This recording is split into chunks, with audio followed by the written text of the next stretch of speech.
बच्चों, आज का हमारा टॉपिक है causes of white collar crime पे और measures for the prevention of white collar crime पे। तो आपसे सवाल पूछा जा सकता है कि आप causes of white collar crime बताएं और इसके साथ measures for the prevention of white collar crime बताएं। तो सबसे पहले आपको इसका इंट्रोडक्शन लिखेंगे। इंट्रोडक्शन में आप लिखेंगे कि इसकी ऐसे ऑफेंसेस जो कमिट किए जाते हैं by the person who is the businessman, या फिर उन लोगों से उस पब्लिक ऑफिशियल्स, या फिर उन लोगों से कमिट किए जाते हैं ऑफेंस के जो एक बेहतर सोशल पोजीशन रखते हैं सोसाइटी में। तो ये सारी चीज़ें आप इसके इंट्रोडक्शन में लिख लेंगे। उसके बाद आप meaning of white collar crime लिखेंगे, और जो कि हम अपने पिछले लेक्चर में भी पढ़ चुके हैं मीनिंग और इसकी डेफिनेशन। तो फिर हम एक दफ़ा इनको रिवाइज कर लेते हैं शॉर्ट सा कि meaning of white collar crimes क्या है और डेफिनेशन से क्या मुराद है। Meaning of white collar crime आप क्या आ जाएंगे कि non violent crime usually involving cheating और डिसऑनेस्टली इन कमर्शियल मैटर्स। यानी कि वाइट कॉलर क्राइम में वो चीज़ें शामिल है जिसमें किसी को चीटिंग किसी के साथ चीट किया जाता है या फिर डिसऑनेस्टली की जाती है कमर्शियल मैटर्स में। इसको कहा जाता है वाइट कॉलर क्राइम। फिर उसके बाद इसकी डेफिनेशन है एडविन एच सॉदरलैंड इसकी डेफिनेशन प्रोवाइड करते हैं। वो ये कहते हैं कि crime committed by a person of responsibility, enjoying respectability and high social status in the course of his her occupation। मतलब ये कि एक ऐसा क्राइम जो कमिट किया जाता है बाय अ पर्सन, उस शख्स से जो रिस्पॉन्सिबल था किसी स्टेटस का, किसी सीट का, और या फिर वो एक रिस्पेक्टेबल सीट इंजॉय कर रहा था और एक हाई सोशल स्टेटस रखता था। तो उसने अपने उस ऑक्यूपेशन के दौरान कोई डिसऑनेस्टी की, कोई मिसअप्रोप्रिएशन की, तो उसको कहा जाएगा कि उसने वाइट कॉलर क्राइम कमिट किया है। तो उसके बाद आप इसकी एक हेडिंग इस क्वेश्चन में भी लिख सकते हैं growth of white collar crime की। तो उसमें आप लिखेंगे कि इसकी ग्रोथ हुई थी इन फैक्टर्स के ज़रिए। पहला फैक्टर है उसका इंडस्ट्रियल रेवोल्यूशन, सेकंड है उसका फाइनेंस और साइंस, सेकंड फैक्टर है उसका advancement of science and technology, और थर्ड फैक्टर है 2 वर्ल्ड वार्स। ये 3 फैक्टर्स हैं जिनके ज़रिए growth of white collar crime हुई। अब हम आ जाते हैं अपने आज के बेसिक टॉपिक्स के ऊपर। वो पहला टॉपिक है हमारा the causes of white collar crime. यानी कि आप इंट्रोडक्शन लिखेंगे पहले, फिर मीनिंग लिख लिए, फिर डेफिनेशन, फिर उसके बाद growth of white collar crime की एक हेडिंग लिख ली, और उसके बाद फिर आप आ जाएंगे डायरेक्ट इसकी काजेज के ऊपर, काजेज वाले हेडिंग के ऊपर। तो इसकी मुख्तलिफ काजेज हैं जिनमें से पहली है लिविंग बियॉन्ड मीन्स, सेकेंड है इकोनॉमिक सर्वाइवल प्ली, और थर्ड नंबर पे है जस्टिफिकेशन ऑफ एंड रैशनलाइजेशन, और फोर्थ नंबर पे है becoming rich in no time, और नेक्स्ट है एक्सेसिव डिमांड्स, नेक्स्ट है क्विक बेनिफिट्स, नेक्स्ट है अनइवन डील्स। ये इसकी कुछ काजेज हैं वाइट कॉलर क्राइम्स की जिनका अब हम वन बाय वन डिस्कस करते हैं। तो पहली काज है लिविंग बियॉन्ड मीन्स। इसका मतलब है एक राइटर हैं डोनाल्ड क्रेसे, वो ये कहते हैं कि non shareable financial problems as a cause for crime of embezzlement. Embezzlement means misappropriations. Often it has been observed that white collar crimes occurs due to living beyond means by the committer as they try to grab more resources against less efforts। इसका मतलब यह है कि Donald कैसे एक writer हैं जो ये कहते हैं कि ये एक वजह है वाइट कॉलर क्राइम की नॉन शेयरेबल फाइनेंशियल प्रॉब्लम्स, कि हम क्या करते हैं कि हम अपनी फाइनेंशियल प्रॉब्लम से शेयर नहीं करते किसी के साथ। यानी कि अगर हमारे रिलेटिव्स में या हमारे आसपास के रहने वाले लोगों में ये बात मशहूर है कि ये बंदा एक अच्छे रैंक का ऑफिसर है या फिर इसका सोशल स्टेटस बहुत हाई है, तो फिर उसके फाइनेंशियल पोजीशन क्या है वो खुद ही अंदाज़ा लगा लेते हैं कि वो बहुत ही रिच पर्सन है। तो जो बंदा उस पोजीशन पे होता है वो ये साबित करने के लिए कि वाकई वो रिच पर्सन है, वो अपने आप को रिच बनाने के लिए मुख्तलिफ तरह के रिसोर्सेज इस्तेमाल करता रहता है और अपनी फाइनेंशियल प्रॉब्लम शेयर भी नहीं करता दूसरे लोगों के साथ ताकि उसका स्टेटस ख़राब ना हो सोसाइटी में। तो इस तरह से अपनी एक ये इस विश को पूरा करने के लिए या फिर उसकी मतलब या फिर वो क्या करता है कि एफर्ट्स बहुत कम करता है लेकिन पैसे बहुत ज़्यादा कमाना चाहता है वो बंदा। तो इससे फिर क्या होता है कि वो मुख्तलिफ़ तरह के ऑफेंसेस कमिट करता है, और फिर हम कह सकते हैं कि उसका जो लिविंग बियॉन्ड मीन्स है, यानी कि उसके जो ख़ास किस्म के सोर्सेज हैं, जो ख़ास किस्म के मीन्स हैं, उनसे हट के उसका जो लाइफस्टाइल है वो उसको कंपेल करता है, वो उसके लिए एक वजह बनता है क्राइम कमिट करने के लिए, वाइट कॉलर क्राइम कमिट करने के लिए। फिर उसके बाद नेक्स्ट काज है इसकी economic survival plea. Low paid officials, functionaries working under administrative authorities or decision making agencies convicted of white collar crimes typically work in lower level positions, and their acts seems motivated more out of economic survival than greed and power. Because of economic survival they take plea to commit white collar crimes to fulfill their desires. होता क्या है कि अपने economic survival के लिए, अपने मतलब उनके low paid officials, functionaries working under administrative authorities, क्योंकि वो किसी दूसरे एडमिनिस्ट्रेटिव अथॉरिटीज़ के अंदर काम कर रहे होते हैं और अपना मतलब कम करते हैं, अपनी एफर्ट्स कम कर रहे होते हैं, और अपनी जो उनकी ड्यूटीज़ हैं उनको भी फुली तौर पे प्रोवाइड नहीं कर रहे होते, और मतलब उनको परफॉर्म नहीं कर रहे होते। तो इससे क्या होता है कि वो लो पेड ऑफिशियल करते हैं, और ये फिर एक वजह बनती है वाइट कॉलर क्राइम की। या फिर इसके अलावा वो क्या करते हैं कि वो अपने इकोनॉमिक सर्वाइवल के लिए, अपने मतलब अपनी बेसिक नीड्स को पूरा करने के लिए, या फिर वो अपने लाइफस्टाइल को बेहतर करने के लिए, अपनी जो मतलब उसकी बेसिक नीड्स हैं उनको पूरा करने के लिए, फिर वो क्या करता है, मुख्तलिफ तरह के क्राइम कमिट करता है। और इसको कहा जाता है कि अपने इकोनॉमिक सर्वाइवल प्ली के लिए कोई जब बंदा कोई एक्ट कमिट करता है तो वो भी एक वो एक्ट उसका इलीगल एक्ट हो तो वो एक क्राइम बन जाता है, और ये भी एक वजह बनता है वाइट कॉलर क्राइम की। फिर एक दफ़ा इसके ऊपर हम देख लेते हैं कि पहले हमने कॉज पढ़ी लिविंग बियॉन्ड मीन्स, यानी कि जब बंदा एफर्ट कम करता है, यानी कि एफर्ट बिल्कुल नहीं करता, उसके फ़ायदा ज़्यादा लेता है। और जब हमने इकोनॉमिक सर्वाइवल प्ली पढ़ा तो हमने इसमें पढ़ा कि जब इसमें भी वो अपनी ड्यूटीज़ फुली तौर पे प्रोवाइड नहीं कर रहा होता, वो कम से कम एफर्ट्स के ज़रिए ज़्यादा से ज़्यादा पैसे कमाना चाहता है, ज़्यादा से ज़्यादा अपनी ज़रूरत को पूरा करना चाहता है, तो ये भी फिर एक वजह बनती है वाइट कॉलर क्राइम की। उसके बाद नेक्स्ट इसकी टाइप है justification and rationalization. Offenders feel free to engage in such an unseen crime because they can easily rationalize its effects and justify its continuous, like some corruption mafia felt justified in committing crime.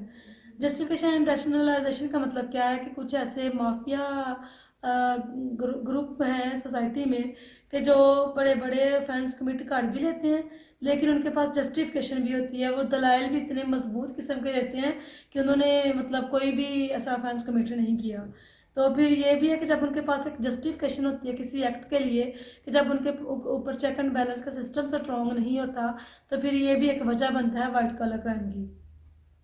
यानी कि कहते हैं कि offenders feel free to engage in such as unseen crime, क्योंकि मतलब वो उनको पता होता है कि हमारे ऊपर कोई भी ऐसी अथॉरिटी नहीं बैठी हुई, या अथॉरिटीज़ होती हैं तो उनके ऊपर चेक एंड बैलेंस का कोई ऐसा सिस्टम नहीं होता, तो फिर वो मतलब खुद को बिल्कुल फ्री समझते हैं कि उन्होंने कोई किसी किस्म का क्राइम कमिट नहीं किया।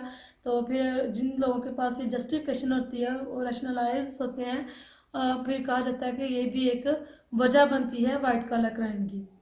फिर नेक्स्ट इसकी हेडिंग है becoming rich in no time, के कहता है कि in many people mind are dream exist through which they want to become rich as might past for this they commit all sorts of illegal acts and which will pave their way and fall in crime of white collar crime.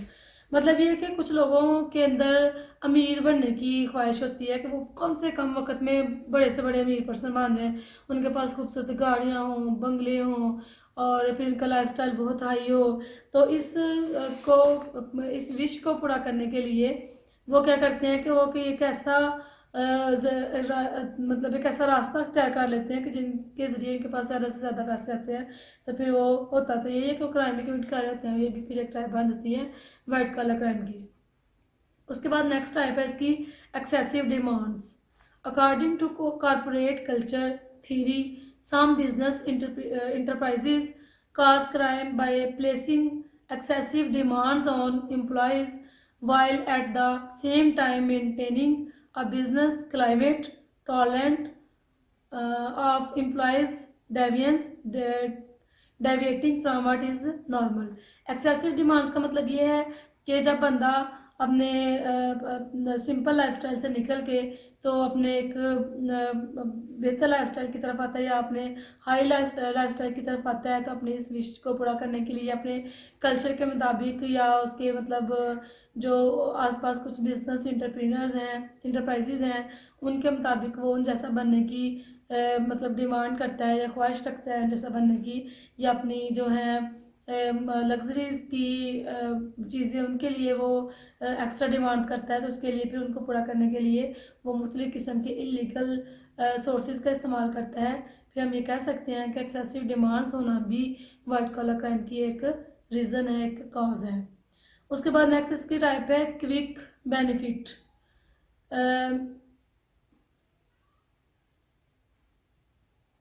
Quick benefits का मतलब यह है कि एक writer है Mitchell गॉडफ्रेडसन maintains that motivates that produce white collar crime are the same as those that produce any other criminal behavior. The desire for relatively quick, relatively certain benefits with minimal effort is one of the causes of white collar crime।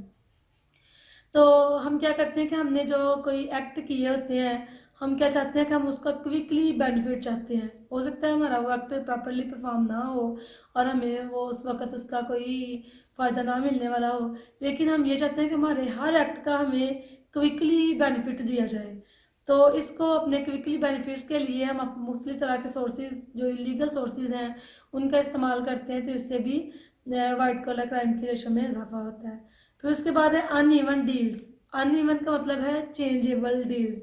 Generally the man in the streets and specially the business man may find themselves in a situation where their organisation stated goals can not be achieved through conventional business practices। Here they use uneven deals which includes the bribes offer or when inside trading can increase profits, the investment bankers leaves at the chances to engage in it।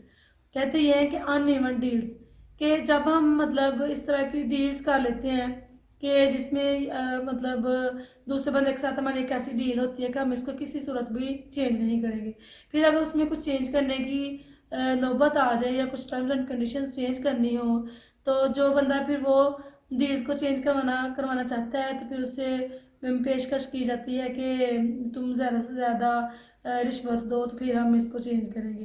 तो इस तरह से हम कह सकते हैं कि uneven deals होना भी डील्स भी वाइट कॉलर क्राइम की एक काज है। तो यहाँ तक थी इसकी काजेज़ जो अभी तक हमने वन बाय वन डिस्कस की। तो इसके बाद अब हम आ जाते हैं measures for prevention of white collar crimes के ऊपर। अब हम इनको वन बाय वन देखते हैं। इसकी भी मुख्तलिफ मेजर्स हैं इसके लिए। पहला है चेक एंड बैलेंस, सेकंड है strong internal controls, third number पे है डेटरेंट पनिशमेंट्स, नेक्स्ट है प्रोसिक्यूशंस, नेक्स्ट है ऑडिट्स, उससे नेक्स्ट है abstains of blind trust, next है टर्मिनेशन करप्ट एम्प्लॉयज़, नेक्स्ट है रिसर्च सेलर्स बिफोर बाइंग, फिर नेक्स्ट आ जाएगा प्रमोशन ऑफ प्रोफेशनलिज्म, नेक्स्ट आ जाएगा सोशल अवेयरनेस। अब हम इनको वन बाय वन डिस्कस कर लेते हैं। तो इसमें सबसे पहला है चेक एंड बैलेंस। पीछे अभी हमने एक काज पढ़ी कि जब किसी बंदे के ऊपर मतलब कोई चेक एंड बैलेंस ना हो तो वो फिर अपनी मर्ज़ी से अपनी मनमानी के ज़रिए जो चाहे वो करता है, तो इससे भी फिर मतलब वो एक वजह बन जाती है वाइट कॉलर क्राइम की। इसमें फिर चेक एंड बैलेंस का मतलब यही है कि जब भी कोई बंदा अगर कोई बंदा कोई ऑफिशियल स्टेटस पे है तो उसके ऊपर एक ऐसी हायर अथॉरिटी ज़रूर होनी चाहिए कि जो उसकी मुख्तलिफ तरह के उसके एक्ट को चेक करती रहे, ताकि उसको एक किस्म का खौफ हो कि उसने कोई भी इलीगल एक्ट कमिट नहीं करना। तो चेक एंड बैलेंस में अब क्या है कि for the better control of the white collar crime it is necessary that there may be a healthy system of check and balance in every department. In every department, whether government or civil department, as it would help in monitoring the activities of an individual and will confine him to his limits. Whenever the individual will exceed his limits, the system of check and balance will identify his breach. तो इसमें क्या है कि कहते हैं कि हर department, चाहे वो सिविल का डिपार्टमेंट है या वो क्रिमिनल का डिपार्टमेंट है, वहाँ पे चेक एंड बैलेंस का सिस्टम स्ट्रॉन्ग हो ताकि कोई भी बंदा अपने अब कोई इलीगल एक्ट कमिट ना करे या फिर अपने जो उसके अख्तियारात हैं उसका नाजायज़ फ़ायदा ना उठाए और वो मुख्तलिफ़ किस्म के क्राइम कमिट करने से उसको उससे फिर वो रुका रहेगा। तो ये इस तरह से एक पहली इसकी प्रिवेंटिव मेजर है कि जिसके ज़रिए से वाइट कॉलर क्राइम को रोका जा सकता है सोसाइटी में। नेक्स्ट है strong internal controls. Strong internal controls reviewed by department and independent external auditors should be adopted. Strong internal controls are barriers to crime. For criminals, internal controls help business operates more efficiently and effectively too. इसमें क्या है कि strong internal control होना चाहिए किसी भी office में। वहाँ पे एक्सटर्नल कंट्रोल के साथ साथ यानी कि जो चेक एंड बैलेंस स्ट्रॉन्ग होने के साथ साथ उसका इंटरनल कंट्रोल सिस्टम भी बेहतर होना चाहिए। फिर इसके ज़रिए भी वाइट कॉलर क्राइम की रेशो को कम किया जा सकता है। ये भी एक मेजर है white collar for the prevention of the white collar crime. Next है डेटरेंट पनिशमेंट। डेटरेंट पनिशमेंट से क्या मुराद है कि the white collar criminals must be punished with view to make them a symbol threat for others who are likely to commit such crimes. As white collar crimes are all about greed and self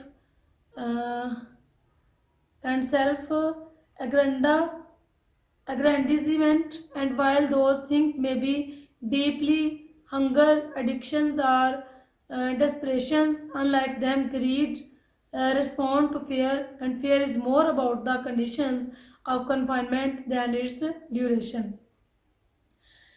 ये जाता है कि अगर हम ये चाहते हैं कि वाइट कॉलर क्राइम को प्रिवेंट किया जाए सोसाइटी में से, तो फिर क्या करना चाहिए कि जो वाइट कॉलर क्राइम कमिट करते हैं उनको डेटरेंट पनिशमेंट हो, उनको इस तरह की पनिशमेंट दी जाए ताकि उनको देख के तो दूसरे लोग भी उनसे सबक सीखें कि इन्होंने क्राइम कमिट किया, इन्होंने कोई रॉन्ग कमिट किया तो इनको ये इस तरह की सज़ा दी गई, तो इस तरह से हमने भी कोई क्राइम कमिट नहीं करना ताकि हम इस तरह की सज़ा से महफूज रह सकें। फिर उसके बाद नेक्स्ट प्रिवेंशन है, ये है इसकी prosecutions. Aggressive prosecutions of white collar crime criminals must be made. Such criminals must know that prosecuted for their actions, as prosecution will be aggressive, it will help in solving the crimes as quickly as possible while disabling the criminals from their influence to use the backdoors escape. तो कहते हैं कि prosecution जो उनकी की जाती है criminals की, तो उसमें भी जो है वो बेहतरी आनी चाहिए ताकि क्रिमिनल्स को पता हो कि हमारी जो तमाम करतूतें हैं वो पकड़ी जाएंगी प्रोसिक्यूशन के दौरान, कार्रवाई के दौरान। तो इस तरह से उनको मतलब एक तरह का एक खौफ होता है कि हमारे ऊपर जब भी कोई एलिगेशन आएगा तो उसकी अच्छे से छानबीन होगी, तो उसके बाद फिर हमें सज़ा होगी। तो इस तरह से वो मुख्तलिफ तरह के ऑफेंसेस से रुका रहता है। तो ये भी एक इसकी मेजर है for the prevention of white collar crime की। उसके बाद है audits. Through audit it is possible prevent many forms of white collar crime if the auditing system is sloppy और is favouring the cheaters, it will give rise to white collar crimes, and because through audit it is possible to measure out the persons or department efficiency throughout the year or in the period prescribed. तो ये कहते हैं कि जो मुख्तलिफ institutions हैं, मुख्तलिफ office हैं, वहाँ पे ऑडिट लाजमी तौर पे होना चाहिए ताकि हर किसी के कंडक्ट को चेक किया जाए और जहाँ पे किसी के कंडक्ट में कोई कमी पेशी हो वो फौरी तौर पे उसकी कैप्चर की जाए और उसके ऊपर जो है काम किया जाए ताकि हर बंदे को ये पता हो कि हमारे हर एक्ट के ऊपर नज़र है किसी की और हम पकड़े जाएंगे। तो इस तरह से भी वो मुख्तलिफ तरह के ऑफेंस करने से मना हो जाते हैं। फिर उसके बाद है नेक्स्ट इसकी टाइप है कि abstains of blind trust. In most cases, it is due to the blind trust on a person which constitutes a white collar crime. It is necessary that proper investigations should be made while dealing with other in business or when assigning a task to a person. He should not be blindly trusted. Besides, a system of monitoring should be adopted to analyze his activities. इसका मतलब यह है कि जब भी कोई offences वगैरह commit होते हैं या ज़्यादातर हम देखें तो क्राइम की रेशो ये है कि हम अपने अंधे एतमाद की वजह से जब हम किसी के ऊपर ब्लाइंड ट्रस्ट करते हैं तो वो जिसके ऊपर हम ब्लाइंड ट्रस्ट कर रहे थे वो बंदा ही हमें धोखा दे जाता है, और ये भी एक वजह बनती है फिर उसकी मतलब वाइट कॉलर क्राइम की। तो कहते हैं कि ये जो हम करते हैं कि अंधा एतमाद करते हैं किसी के ऊपर, हमें ये नहीं करना चाहिए, बल्कि हमें हर टाइम खुद ही एक्टिव रहना चाहिए। हमें चेक करनी चाहिए दूसरे बंदों की एक्टिविटीज़ किसी भी प्राइवेट और पब्लिक ऑफिस में। तो इस तरह से बहुत सारे जो नुकसानात हैं उनसे बचा जा सकता है अगर हम इस चीज़ से अवॉइड करें कि हमने किसी के ऊपर ब्लाइंड ट्रस्ट नहीं करना। तो फिर नेक्स्ट इसकी हेडिंग है, नेक्स्ट इसकी मेजरमेंट की हेडिंग है कि टर्मिनेट करप्ट एम्प्लॉयज़।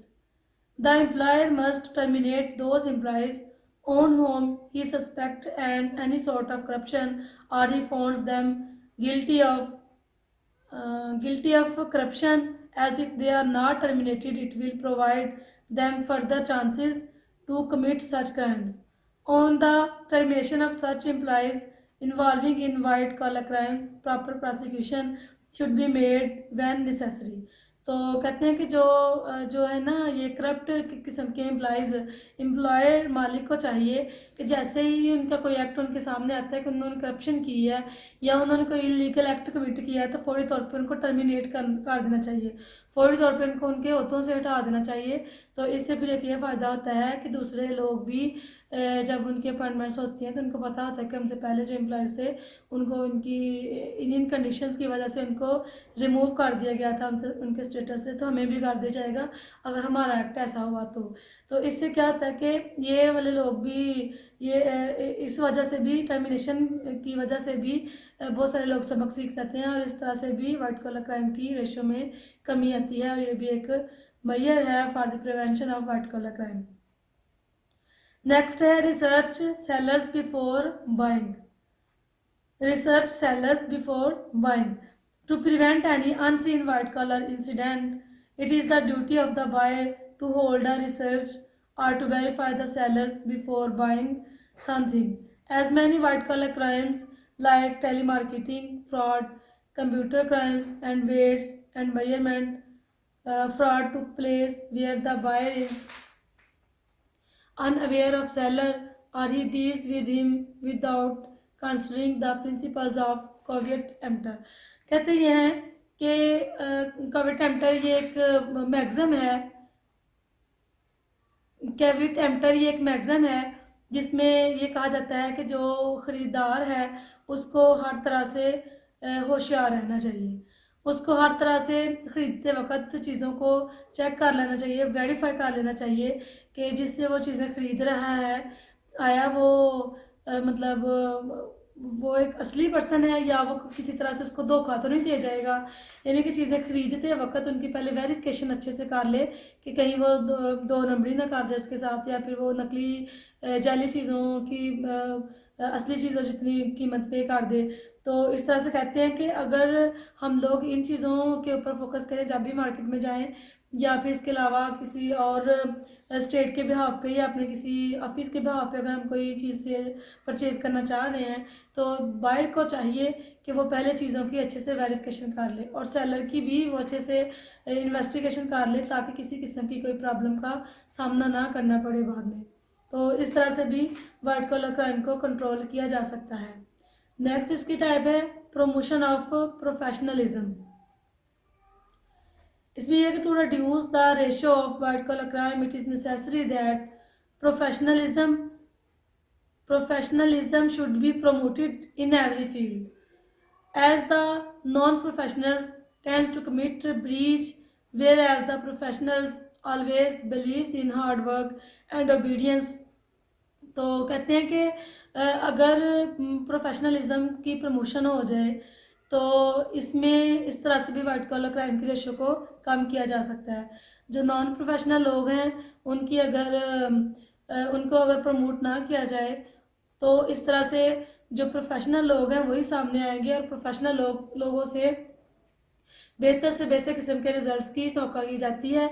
और इस तरह से भी बहुत सारे जो ऑफेंसेस हैं उनसे बचा जा सकता है अगर मतलब प्रोफेशनलिज्म को के ऊपर फोकस किया जाए, इनको प्रमोशन दी जाए तो। फिर नेक्स्ट इसकी आ जाएगी heading social awareness.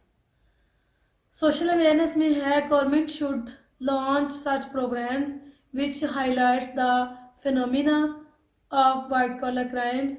These programs must contain the awareness that general public should know, through which they can easily avoid and reduce the virus of white collar crime. कहते हैं कि हमें हर टाइम सोशल अवेयरनेस होनी चाहिए।